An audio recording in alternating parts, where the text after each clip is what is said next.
Assalamualaikum warahmatullahi wabarakatuh. Teman-teman sekalian, kali ini kita akan membahas tentang Gus Miftah yang dikabarkan terkena azab ketika menyebut Gus Samsudin adalah dukun cinta-cintaan.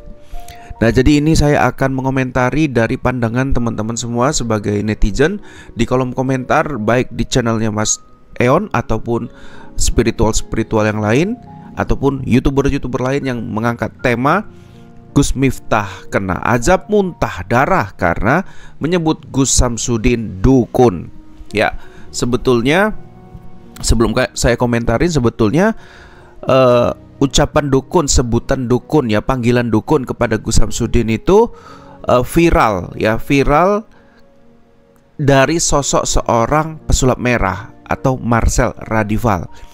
Saya juga sudah menyampaikan berulang kali bahwasannya di konten Gus Samsudin beliau tidak pernah mengatakan dirinya dukun.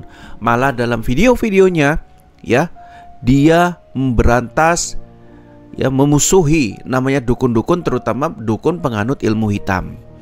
Nah, seperti itu ya. Jadi azab yang mengenai Gus Miftah apakah benar azab atau ada sesuatu yang lain?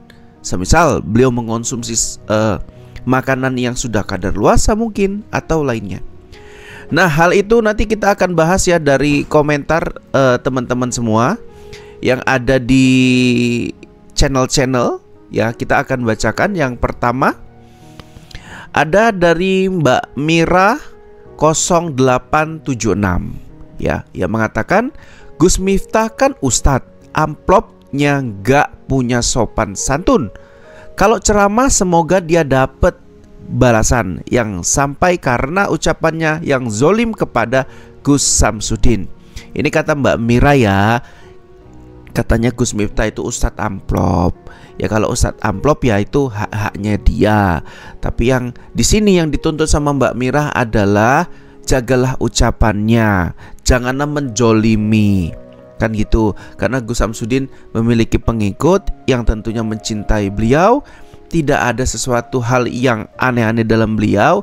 Cuman kok tiba-tibanya Gus Miftah kujuk-kujuk nyebut Gus Samsudin sebagai dukun, ya. Sangat tidak layak diucapkan dari seorang Gus Miftah. Mungkin dari pandangan Mbak Mira seperti itu. Dan yang kedua ada dari Andrean Aja 9453. Gus Miftah itu nggak pantas dipanggil kiai karena setiap ceramahnya malah jelek-jelekin Gus Samsudin. Gus Samsudin lebih baik nggak pernah jelek-jelekin orang lain. Ya, ini pandangan dari Mas Andre. Ya saya pun sebenarnya setuju ya dengan Mas Andre. Sosok kiai pendakwah itu seharusnya seperti itu, tidak menjelekkan orang lain, kalaupun menjadikan contoh tidak mengucapkan, tidak menyebutkan namanya. Seperti itu sih saya setujunya, ya teman-teman. Tapi apa yang terjadi saat ini mungkin yang jadi kecewaan nih buat Mas Andre, ya, kepada sosok Gus Miftah, seperti itu. Selanjutnya ada dari Utomo Salam, ya. Siapapun orangnya, khususnya orang Islam, bahwa musibah yang menimpamu adalah dari buah tanganmu sendiri. Ya, memang seperti itu. Kita mengenal Gus Samsudin, kalau misalkan ada masalah, ya dia berkata kita serahkan semua sama Allah Subhanahu wa taala. Biarlah fitnah, ya, Allah yang membalasnya. Seperti itu. Abah Gus Samsudin sudah bebas dari penjara, tidak terbukti beliau bersalah. Kan gitu. Kalau dia bebas berarti itu adalah perbuatannya sendiri, buah tangannya sendiri, berarti dia tidak bersalah, dia tidak terbukti. Makanya dia bebas, seperti itu, ya.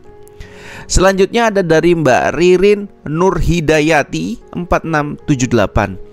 Ngaji itu yang memberikan contoh yang terbaik buat masyarakat. Kurasa Gus Samsudin itu orangnya baik, sopan, lemah lembut, bermasyarakat. Ya, memang seperti itu, ya. Saya juga mengenal Gus Samsudin seperti itu. Selanjutnya ada dari Mbak Wahyuni 1600, ya. Yang jelas Gus Miftah itu ceramahnya kurang tepat sebagai kiai, apalagi bahasa dan kata-katanya kurang pantas dan kurang sopan di depan para santri dan ulama. Ya, jadi mungkin maksudnya Gus Miftah, saya nggak mau membela ataupun menyudutkan Gus Miftah. Mungkin Gus Miftah ini mau membawa ceramahnya itu ke sebuah ya hal yang nggak terlalu menegangkan. Kadang kan ada ceramah yang mungkin orang tuh dengernya bosen gitu. Ya makanya Gus Miftah itu punya caranya sendiri. Cuman ya mohon maafnya jangan menyinggung gitu. Jangan menyinggung tokoh-tokoh lain ya, ulama-ulama lain, pendakwa-pendakwa lain, apalagi menyudutkannya, menimbulkan huru-hara seperti ini gitu ya. Terima kasih ya Mbak Wahyu ya. Kemudian ada dari Fatimah F321. Bukannya itu hanya pingin muntah aja, perutnya mual-mual. Kalau emang muntah darah, buktikan yang sebenarnya. Para netizen biar nggak salah paham. Saya sudah berulang kali ya menyatakan di video bahwasannya tidak ada muntah darah. Muntah darah ini dibuat sama konten-konten kreator yang sengaja memotong videonya. Nah, pada saat momen memotong videonya itu Gus Samsudin habis ngomong Gus Samsudin dia muntah darah. Tapi faktanya saya sudah sampaikan tidak ada muntah darah, dan kemungkinan muntah darahnya itu karena mengonsumsi ya makanan-makanan yang mungkin nggak cocok kepada Gus Miftah. Tapi pandangan lain dari netizen mengatakan ini akibat perkataannya yang menyebutkan Gus Samsudin adalah seorang dukun. Itu pendapat mereka dan kita harus menghargai seperti itu. Dan selanjutnya teman-teman dari Mbak Supra di Tafsir ya 7537. Aduh Pak Ustadz Miftah, kalau ceramah jangan jelekin orang dan ceramahlah yang mendidik. Masyarakat jangan menjatuhkan yang lain. Semoga Miftah sehat selalu. Ini saya nggak tahu Mbak Supra ini pendatang baru atau memang sudah jadi pengikut setianya Gus Samsudin ya. Tapi walaupun beliau ya Mbak Supra di Tafsir ini atau Mas atau Kak ya mengatakan seperti itu, memberikan pesan kepada Gus Miftah, tapi dia juga mendoakan nih. Semoga Gus Miftah sehat selalu. Ya, padahal dia mengingatkan Gus Miftah jangan jelek-jelekin orang. Inilah ciri-ciri pengikutnya Gus Samsudin. Diedukasi sama Gus Samsudin. Kalau ada orang menghina jangan balas dengan menghina, doainlah dia. Ini contohnya ya Kak Supra ini.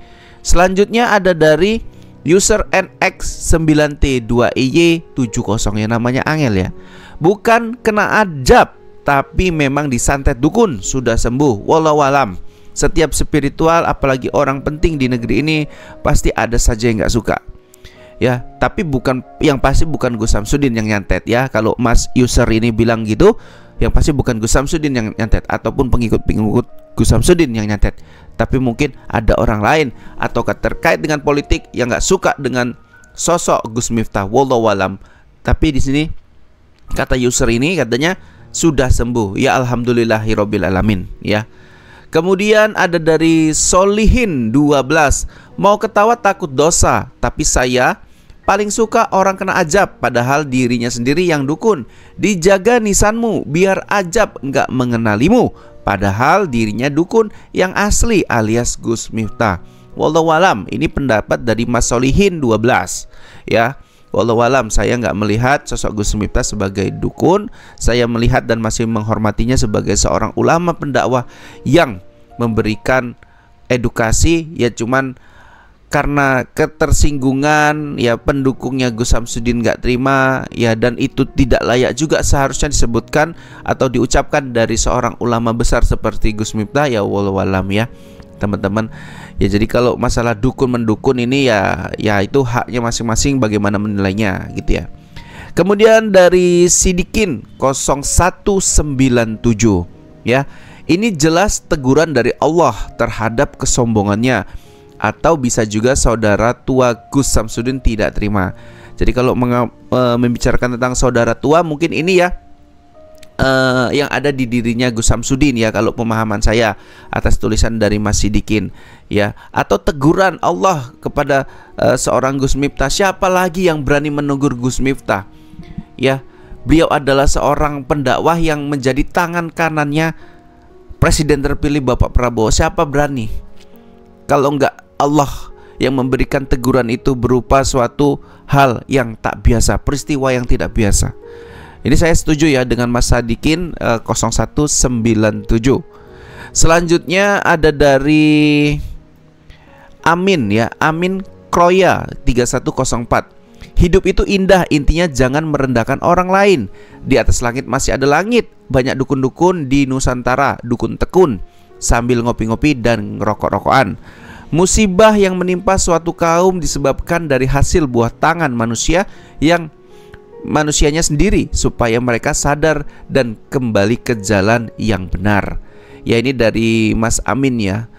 Mungkin dengan cara seperti ini Allah memberikan teguran kepada Gus Miftah, sehingga ke depan dalam dakwah-dakwahnya yang didengar oleh santri, masyarakat umum ya, dapat dipertanggungjawabkan gitu, tidak sembarangan lagi dalam menilai orang lain seperti itu. Apalagi Gus Samsudin baru bebas dari penjara, seharusnya kita berduka dan memberikan suatu apresiasi bahwasanya Gus Samsudin tidak bersalah selama ini fitnah seperti itu.